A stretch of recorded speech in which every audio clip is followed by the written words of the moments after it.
Hello, I receive many letters and I decided to make this video and explain how the world's first God coin differs from an ordinary financial pyramid. So the first difference is decentralization. Unlike a centralized pyramid where all your funds depend on the owner's mood.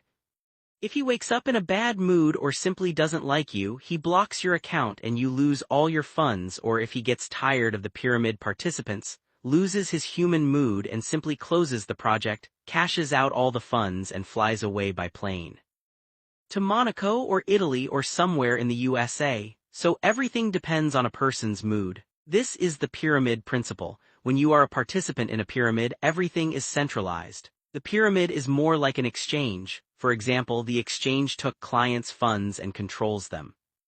And if the exchange, like the pyramid owner, gets tired, withdraws funds, and that's it, the project closes. We have decentralization. This does not happen. There is no centralized management body in our gold contract money gadget, so there is a project. There is a contract. Ownership rights are denied, meaning minting or creating new coins is no longer possible. A limited number of coins have already been issued, specifically on Solana. No more will ever be issued. Thus, there is constant deflation. Inflation cannot occur, only if there is panic and many participants start to dump their coins. Crashing the market, only then do rates drop and wallet balances decrease. Otherwise, this cannot happen. Growth also occurs when demand exceeds supply.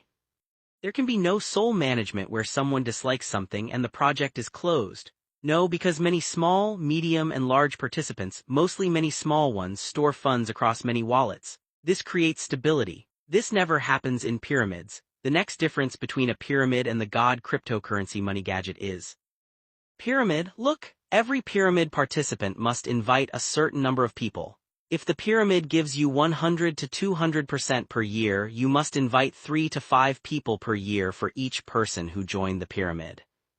This is on average. Moreover, it depends on the amount of contributions. So if you join the pyramid and do not invite people, the pyramid collapses because daily obligations exceed the previous day. When you are a Money God 1 participant, this does not happen. If you invite no one buys the coin, no one leaves, the chart simply stays flat. No one's money increases or decreases. In our project Money God 1, to increase your funds, well, you can mine unlimited funds on another contract, but you do not perceive them one-to-one like dollars, so you want fiat money, regular euros, dollars, or some of your local currencies. Thus, when you want some local money, you must deposit regular fiat money into the project, then you withdraw fiat money from the project. It's simple. So that's the second difference. Fiat money is deposited into the project's money grows, the chart rises, participants' wallets have more money, fiat withdrawals cause everyone to have less money. That's all. This is not like a pyramid. You cannot break the system, only super panic. And even super panic happens with dumping, after which other participants can buy at a lower price, new participants come in, old ones sell. The system stabilizes if there is faith and a reliable project, if they do not kill all participants, roughly speaking. Then averaging occurs and growth can continue. Thousands of coins have made hundreds of thousands, millions or more. So look further to the next project. Again, if in a pyramid you must invite a certain number of people for the system to work and stand, 2 or 3. Here it is not necessary, or rather it helps you and others make more money. The principles are similar but not mandatory. In a pyramid it is mandatory because the pyramid's essence is new people with new money coming in. The system must pay out more money daily than the previous day. Because old participants request withdrawals of previously deposited funds. The more people and the more popular and older the pyramid is, the more withdrawal requests it has. If they do not limit withdrawals like banks or social insurance, the system collapses, but they do limit requests. If they limit withdrawals like banks, say 500, 2,000 or 5,000 euros per day max, then it works out, but it becomes nonsense. For example, you want to withdraw $50,000 per day or week to buy a new Range Rover in cash, but you cannot because the pyramid owner set a withdrawal limit. How is this different from a bank? It's complete nonsense. You have, say, $50,000 or $500 in your account but cannot withdraw because the pyramid owner restricted it. The pyramid, like an exchange, is a centralized control system depending entirely on the owner's mood and will.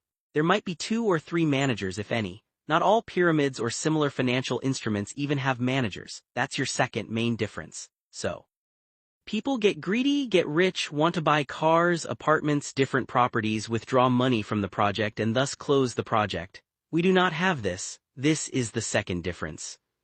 The main joke or difference is originally one, just needed to be explained because you keep writing letters, so I can just send you a video link and nothing else, and whoever wants to watch will.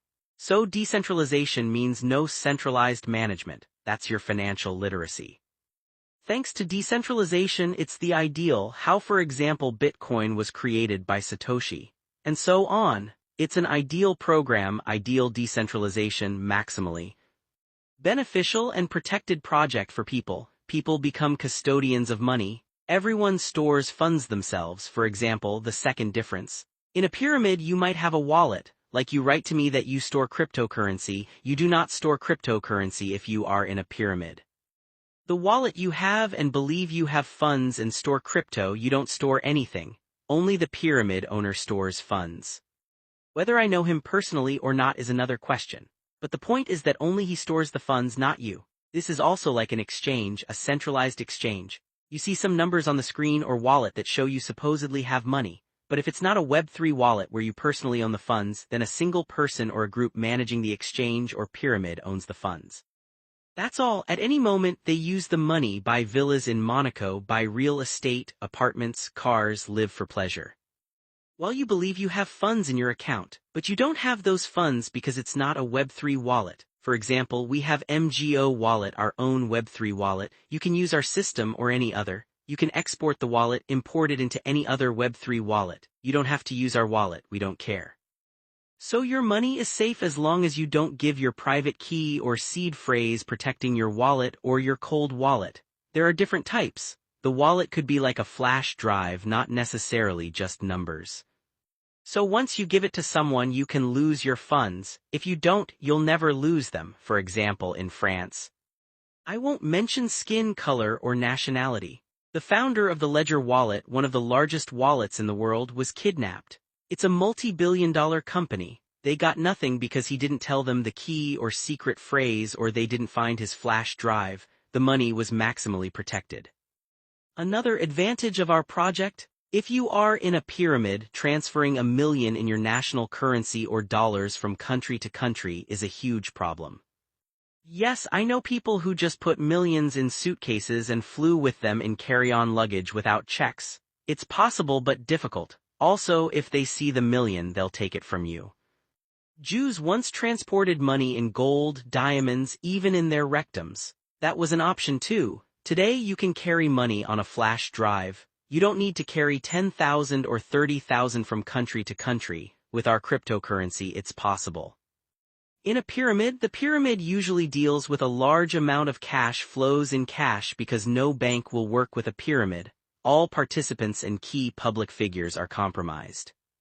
No major financial company will open a bank account for them. They often don't even have a company, they operate as individuals. Pyramids have many problems with this, they use cash. Modern pyramids buy cryptocurrency to protect themselves, but only owners do this, not ordinary participants. When you look at your wallet, your grandma's or grandpa's wallet with $100,000, $10,000 or $1,000, the money isn't really there because you don't understand this and it's not a Web3 wallet. In Web3 wallets, you control your funds, the same with cold wallets. When you store funds on an exchange or in pyramids, you do not own your funds. The pyramid founder owns them. It's a single person or group. Most likely, they answer to a single person, that's all. At any moment, you lose your funds. This is not cryptocurrency. Many say they lost money in crypto, but most likely they were in financial pyramids and not in real crypto. And even if you were in crypto, yes, financial markets are volatile. For example, 3 hours ago Bitcoin hit its all-time high ATH of $120,000, for example. Originally conceived by Satoshi Nakamoto as a normal coin. Bitcoin has become the enemy of all cryptocurrencies and the whole world, the exact opposite of what it was originally created for. It was invented as money for the people, but has become money for oligarchs. Bitcoin today, to understand, is a curse. It's like a knife, a thorn that hinders all cryptocurrencies and people from living in prosperity. So today, what happens? There is Bitcoin, the main global cryptocurrency, and altcoins, many coins, but this must be explained simply for your understanding. It was originally intended that Bitcoin would lead the world to decentralization. People would get rich, the rich would have less money, the poor more, and eventually everyone would abandon money. That's the plan for 10-50 years. But it doesn't work that way. Corporations buy Bitcoin. For example, Tesla bought about $1 billion worth 2 days ago at the end of the quarter in September. Big corporations buy huge amounts of Bitcoin and only pump it. When you place futures bets on Bitcoin's rise with leverage 10%, 100%, or 10x or more, you are playing with fire. Afterward, those controlling the crypto market and the main Bitcoin holders cut you all off. They do a so-called correction. There is no correction, they simply withdraw funds from Bitcoin and convert them into stablecoins or other cryptocurrencies they own or believe are more stable, or into gold, diamonds, or future human resource cryptocurrencies. And so, that's it. Everyone loses billions in seconds, minutes, hours. All who bet on futures lose due to stop losses. This is trading basics. No large fund can withstand drawdowns for days, weeks, months, or years when crypto is down or sideways. If they bet on the rise, you can watch many films about this like Wolf of Wall Street and others. Every day, investors lose money, panic, borrow funds, and companies not really owned but managed by people like Elon Musk and other major venture funds, and trading houses collapse during crises if managers make wrong bets. Bitcoin today is the curse of cryptocurrencies, got it? Instead of leading, Bitcoin holds back altcoins and all cryptocurrencies. For example, in 2025, Bitcoin reached its all-time high ATH 3 times. ATH is the highest peak. When it falls back, no altcoin, no main, or any other cryptocurrency recovers to the levels before Bitcoin's percentage rise and fall cycles. Simply put, no altcoin recovers.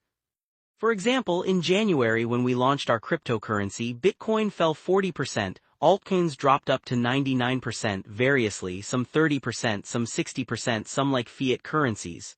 Cryptos dropped 60%, 70%, 80%, 90%. They did not recover.